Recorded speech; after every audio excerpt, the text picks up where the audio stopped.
ఒక చాలా మంచి ప్రక్రియ ఒకటి చెప్తున్నానండి. ఈ తుమ్మ చెట్టు యొక్క తాటను తీసుకుని మనం ఆ తాటని జాగ్రత్తగా పచ్చి తాటే పై తొక్క తీసేసి లోపల ఉన్న తాటను చిన్న చిన్న ముక్కలుగా కొట్టుకుని మీరు దానిని మిక్సీలో బాగా కొట్టుకోండి. తడి పొడిగా నీళ్లు పోసుకోండి. పోసి దాన్ని కనుక పిండుకోగలిగితే అందులో రసం వస్తుందండి. లేదు బాగా మెత్తగా కొట్టిన తర్వాత నీళ్లు కలిపి దాన్ని కషాయంగా కాసుకోండి. ఒక 8 లీటర్లు నీటిలో 1 కేజీ వేసి 2 లీటర్లు నీరు మిగిలిదాకా 4వ వంతు కాసుకుని ఆ 2 లీటర్లని మీరు ఒక కుండలో పోసుకోండి. కుండలో పోసుకుని ఆ కుండలో మీరు ఏం వేసుకోవాలి, ఇనప రజను.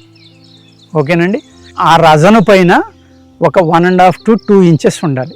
ఏది, ఈ తుమ్మ కషాయం, తుమ్మ తొక్క యొక్క కషాయం 2 అంగుళాల పైన ఉండాలండి. అది పూర్తిగా ఇంకిపోయేదాకా ఆ కుండను అలా వదిలేయండి.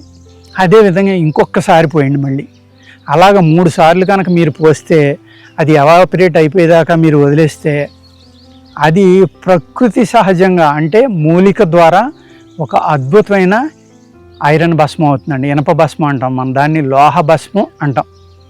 ఈ లోహ భస్మం చేసుకోవడానికి చాలా గొప్ప టెక్నిక్ అండి ఇది.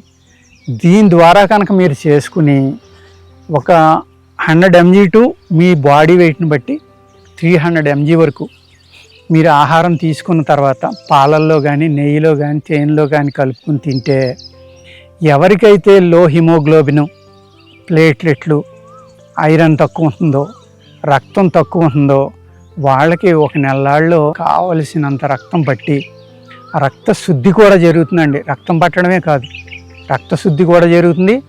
హిమోగ్లోబిన్ తక్కువ ఉంటుంది, చాలామందికి తక్కువ ఉంటుంది ఈ మధ్యన. లేకపోతే ఉన్నదానికన్నా ఎక్కువ అయిపోతుంది. మరి దేని ప్రభావం తెలియదు. ఎక్స్ట్రా ఉంటే కూడా ప్రమాదం కాబట్టి దానికి కూడా వైద్యం చేయవలసిన అవసరం వల్ల వస్తుందండి తగ్గించడానికి. మళ్ళీ అలా కాకుండా ఎవరైతే మాకు ఎప్పుడు రక్తం తక్కువ ఉందండి, అనీమియా ఉందండి మాకు అనుకునేవాళ్ళు ఈ ఫార్ములాని చేసుకుని మీరు ఎవరైనా వైద్యుని సలహాతోటి కానీ లేదు మీరు సొంతంగా ఏదైనా పొలాల్లో ఉండేవాళ్ళు, పల్లెటూరులో ఉండేవాళ్ళు చాలా ఈజీగా దీన్ని చేసుకోవచ్చండి. ఆయుర్వేద దుకాణాల్లో ఇనప్రజన అనేది దొరుకుతుంది మీకు. అర్థమైంది కదా, ఇనుప చిట్టెం అంటారు దాన్ని. అది దొరుకుతుంది, చాలా ఆయుర్వేద షాపుల్లో అమ్ముతారు.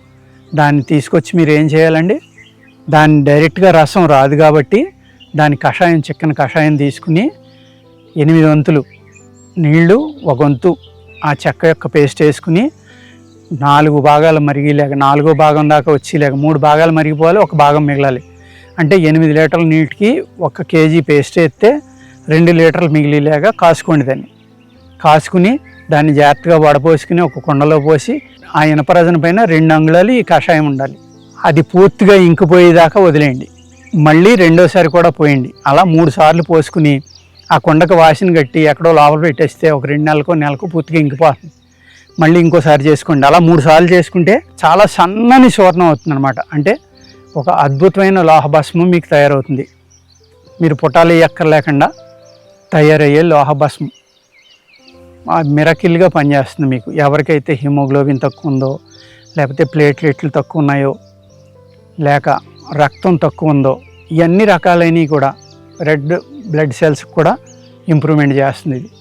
అంచేత ఈ చూర్ణాన్ని మీరు ఎంత చేసుకోవాలండి, 100 mg టు 300 mg మీ బాడీ వెయిట్ని బట్టి 1 పూట కానీ 2 పూటలు కానీ మీకు పడిన దాన్ని బట్టి నెయ్యి లేక తేనె లేకపోతే పంచదార, ఈ 3 దేనితోటైనా అనుపానంగా కలుపుకుని కూడా తినొచ్చు మీరు.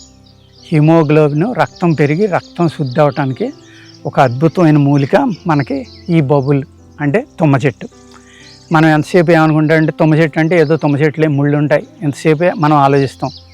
అలాగే దీంట్లో ఇంకా దీని ఆకుకి, దీని యొక్క పువ్వుకి కూడా అనేక రకాలైన ప్రయోజనాలు ఉన్నాయండి. అవి మనం ఇంకో వీడియోలో తెలుసుకుందాం. ఓకేనండి, నమస్కారం.